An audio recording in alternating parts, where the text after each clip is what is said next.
کچھ وقت گزرا، ایک روز اس قوم کے پیغمبر اسی جنگل میں سے گزرے تو انہوں نے اپنی ہی قوم کے ہزاروں افراد کا یہ عبرتناک انجام دیکھا تو ان کا دل بھر آیا۔ تب وہ سجدے میں گر کر رونے اور گڑ گڑانے لگے۔ وہ دعا مانگنے لگے کہ اللہ تبارک و تعالیٰ، یہ نادان تھے، ناسمجھ تھے، لیکن یہ میری قوم کے لوگ تھے، ان سے مجھے پیار تھا، ان کے بغیر اب میں بالکل اکیلا رہ گیا ہوں۔ اگر یہ زندہ ہوتے تو میں ان کو تبلیغ کر کے نافرمانی سے بچانے کی کوشش کرتا۔ اے اللہ، تو میری فریاد قبول کر لے اور ان کو دوبارہ زندہ کر دے۔ آپ کے پاس فرشتہ وہی لے کر آیا۔ فرشتے نے کہا کہ اے پیغمبر، اللہ تبارک و تعالیٰ فرما رہا ہے کہ آپ ان لاشوں کو جن کی اب ہڈیاں بھی بکھر چکی ہیں، ان کو کہیں کہ اے ہڈیوں، اللہ تم کو حکم دیتا ہے کہ تم الگ الگ ہر ایک انسان کی ہڈیاں جمع ہو جاؤ۔ آپ نے جب یہ الفاظ ہڈیوں کو مخاطب کر کے ادا کیے تو تنکوں کی طرح بکھری ہڈیاں اپنی اپنی جگہ پر ایک مکمل ڈھانچے کی شکل میں اکٹھی ہونے لگ گئی۔ ایک ایک انسان کا ڈھانچہ صرف اپنی ہڈیوں کے ساتھ دوسرے سے الگ الگ ہو چکا تھا۔ ایک بار پھر فرشتہ حاضر ہوا اور اللہ کا پیغام دیا کہ آپ ان سے کہہ دیجئے کہ اللہ تم کو حکم دے رہا ہے کہ تم اپنے اپنے ڈھانچوں پر گوشت پہن لو۔ اللہ کا یہ حکم سنتے ہی ہڈیوں پر گوشت جمع ہونے لگا۔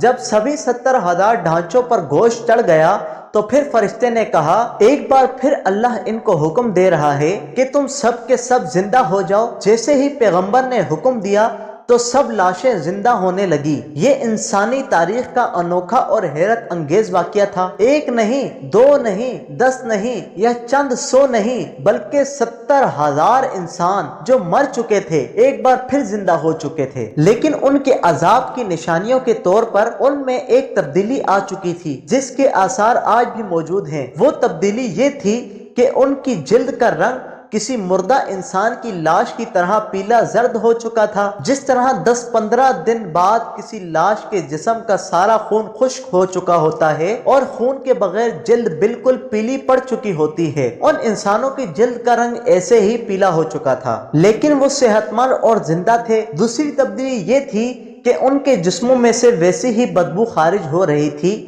جیسے 10-15 دن پرانی لاش کے جسم سے پیدا ہوتی ہے۔ تیسری تبدیلی یہ تھی کہ جو بھی لباس پہنتے کچھ دن بعد اس کی حالت مردے کے کفن جیسی ہونے لگتی، جیسے قبر میں پڑا مردہ مٹی لگنے سے اس کا کفن میلا ہونے لگتا ہے اور کمزور ہو کر تار تار ہونے لگتا ہے، ان کے کپڑے بھی ویسے ہی ہونے لگے۔